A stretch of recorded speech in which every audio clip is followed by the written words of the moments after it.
اعوذ باللہ من الشیطان الرجیم، میں پناہ مانگتی ہوں اللہ کی شیطان مردود سے۔ بسم اللہ الرحمن الرحیم،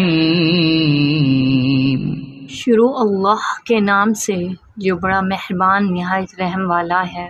سبح اسم ربک الاعلی، اپنے پروردگار کے نام کی تسبیح کرو جس کی شان سب سے اونچی ہے۔ الذی خلق فسوی، جس نے سب کچھ پیدا کیا اور ٹھیک ٹھیک بنایا، والذی قدر فہدی، اور جس نے ہر چیز کو ایک خاص انداز دیا پھر راستہ بتایا، والذی اخرج المرعی، اور جس نے سبز چارہ زمین سے نکالا فجعلہ غثاء احوی، پھر اسے کالے رنگ کا کوڑا بنا دیا۔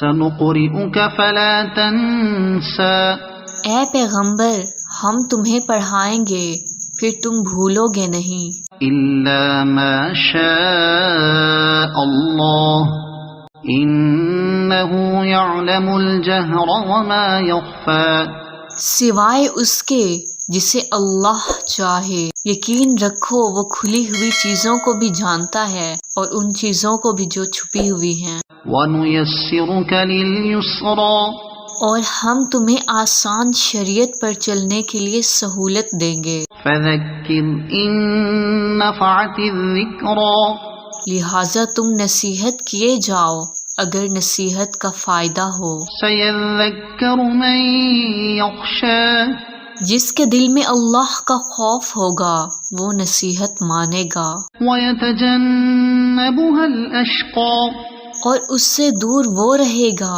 جو بڑا بدبخت ہوگا، الَّذِي يَصْلَى النَّارَ الْكُبْرَىٰ، جو سب سے بڑی آگ میں داخل ہوگا، ثُمَّ لَا يَمُوتُ فِيهَا وَلَا يَحْيَىٰ، پھر اس آگ میں نہ مرے گا نہ جیے گا۔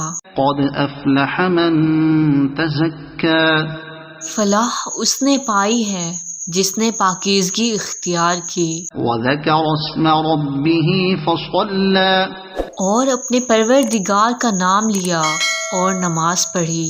بَلْ تُؤْثِرُونَ الْحَيَاةَ الدُّنْيَا، لیکن تم لوگ دنیا کی زندگی کو مقدم رکھتے ہو، وَالْآخِرَةُ خَيْرٌ وَأَبْقَىٰ، حالانکہ آخرت کہیں زیادہ بہتر اور کہیں زیادہ پائیدار ہے۔ إِنَّ هَٰذَا لَفِي الصُّحُفِ الْأُولَىٰ، یہ بات یقیناً پچھلے صحیفوں میں بھی درج ہے، صُحُفِ إِبْرَاهِيمَ وَمُوسَىٰ، ابراہیم اور موسیٰ کے صحیفوں میں۔